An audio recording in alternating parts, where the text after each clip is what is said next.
Baik, Assalamualaikum warahmatullahi wabarakatuh. Perkenalkan, nama saya Saman Zulfakor dari jurusan Ekonomi Syariah, Fakultas Ekonomi dan Bisnis Islam, Universitas Islam Negeri Siber Syekh Nurjati Cirebon.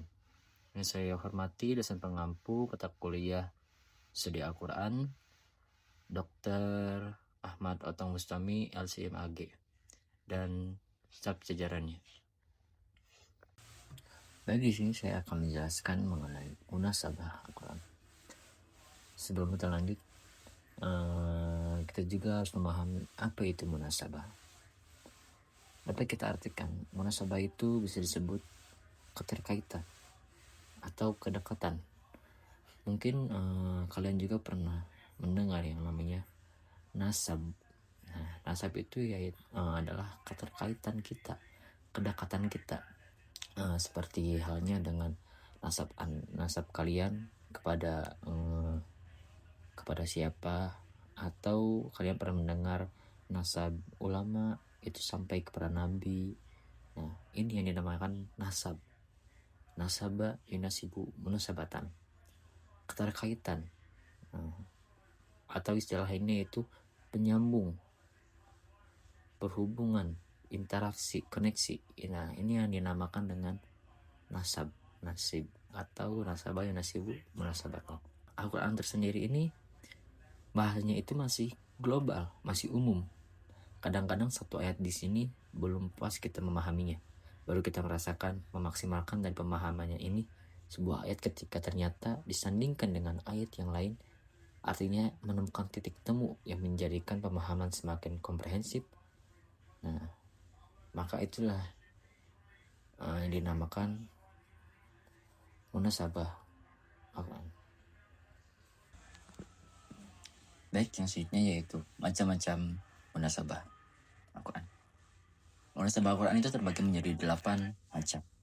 Yang pertama itu munasabah antar surat dengan surat sebelumnya. Lalu munasabah antar nama surat dan tujuannya. Yang ketiga, munasabah antar bagian suatu ayat.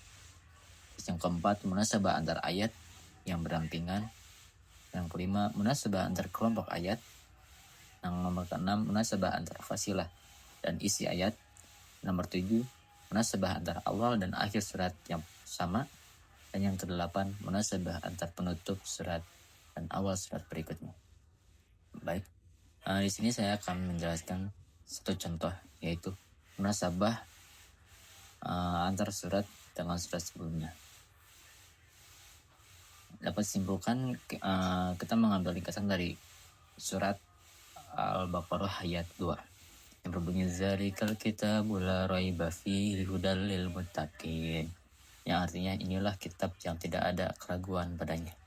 Nah, lalu dikorelasi oleh para ulama dengan surat Ali Imran ayat 3 yang berbunyi nazzala 'alaikal kitaba bil haqqi musaddiqan lima baina yadayhi wa anzala at-taurata wal injil.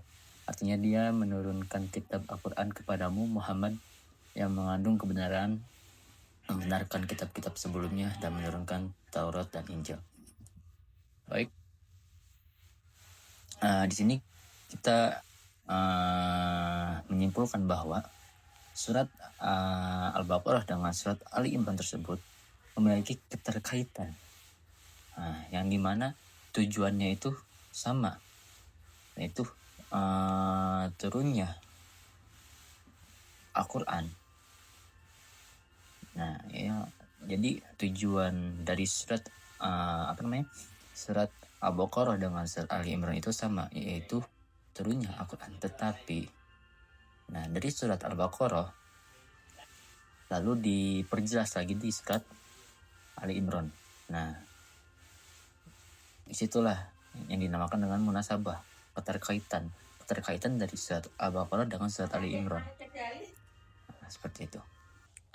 Nah, lalu yang terakhir itu, apa sih kegunaan munasabah Al-Quran? Dapat kita ketahui, kegunaan munasabah atau munasabah Al-Quran ini banyak sekali. Yang pertama itu dapat mengembangkan bagian anggapan orang bahwa tema-tema Al-Quran kehilangan relevansi antara satu bagian dan bagian yang lainnya. Lalu yang kedua, untuk memahami hubungan antara kalimat, ayat, atau surah dalam Al-Quran untuk membantu memperdalam pengetahuan kita tentang kitab suci ini sekaligus memperkuat keyakinan akan wahyu dan mukjizatnya. Lalu yang ketiga yaitu, dengan memahami hubungan antar ayat dan surat ini, kita bisa menilai keindahan dan kehebatan bahasa Al-Quran, serta bagaimana setiap kalimat saling terkait dan sesuai satu sama lain. Yang terakhir itu agar kita itu memahami hubungan antara ayat dan membantu memudah penafsiran Al-Quran, karena kita bisa melihat makna sebuah ayat dalam kaitannya dengan ayat-ayat yang lainnya. Baik, kesimpulannya yaitu baik.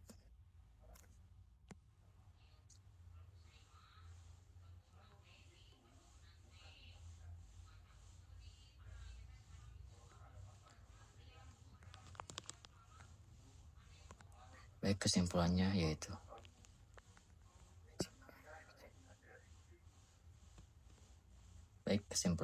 ialah Munasabah Al-Quran merupakan kajian dalam ulumul Quran yang membahas hubungan dan keterkaitan antara ayat dengan ayat, surah dengan surah, serta bagian-bagian dalam satu ayat. Munasabah tidak hanya melihat kedekatan susunan lafaz, tapi juga keselarasan makna dan tujuan pesan Al-Quran secara keseluruhan. Kajian munasabah menunjukkan bahwa Al-Quran tersusun secara rapi dan saling berkaitan, meskipun diturunkan secara bertahap dalam waktu yang panjang. Setiap ayat dan surah memiliki hubungan dengan bagian lainnya, sehingga anggapan bahwa tema-tema Al-Quran terpisah atau meloncat-loncat dapat dijelaskan melalui pemahaman munasabah.